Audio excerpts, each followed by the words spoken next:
सरकारने शेतकऱ्यांची केलेली कर्जमाफी ही फसवी आहे। अत्यंत जाचक अटी आणि निकषा कर्जमाफीमध्ये घातल्यामुळे 10-15% शेतकरी सुद्धा या कर्जमाफीत बसणार नाही अशी परिस्थिती आहे। मुळामध्ये ही कर्जमाफी कर्जमुक्ती मिळवण्यासाठी आम्ही शेकडो गुन्हे अंगावर दाखल करून घेतलेले आहेत। अनेक वर्षापासूनची ही आमची लढाई आहे। राज्यभर मी स्वतः सभा घेतल्या, अनेक ठिकाणी मी आणि आमच्या सहकाऱ्यांनी ठिकठिकाणी आंदोलन केली। शेतकरी नेते एकत्रित आले, मोठं आंदोलन झालं, म्हणून सरकारला कर्जमाफीचा निर्णय घ्यावा लागला। परंतु सरकारने कर्जमाफीची घोषणा करून शेतकऱ्याच्या तोंडाला पानं पुसलेली आहेत। एका बाजूला केंद्र सरकारने 16 लाख कोटींचं उद्योगपतींचं कर्ज राईट ऑफ केलं, तेव्हा निकष आणि अटी शर्ती लावल्या नाही। मग शेतकऱ्यांना वेगळा नियम लावता आणि उद्योगपतींना वेगळा नियम लावता, हे चालणार नाही। आमच्यावर झालेलं कर्ज हे सरकारच्या चुकीच्या धोरणाचा परिणाम आहे।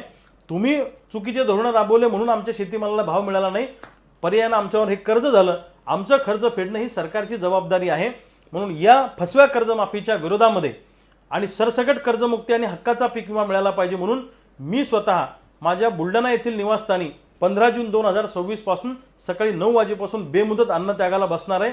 जोपर्यंत सरसकट कर्जमुक्ती होणार नाही, अटी शर्ती त्यातल्या काढल्या जाणार नाही आणि हक्काचा पीक विमा मिळणार नाही, तोपर्यंत मी अन्नाचा एक कणही खाणार नाही। मी महाराष्ट्रातल्या शेतकऱ्यांना आवाहन करतो की भावांनो, आपापल्या भागामध्ये लोकशाही मार्गाने आंदोलनाला सुरुवात करा। या सरकारला गुडघ्यावर आणल्याशिवाय आपल्याला थांबायचं नाही। मी स्वतः जीवाची बाजी लावायला तुमच्यासाठी तयार आहे, पण महाराष्ट्रातल्या शेतकऱ्यांनी आता आंदोलन हाती घेतलं पाहिजे।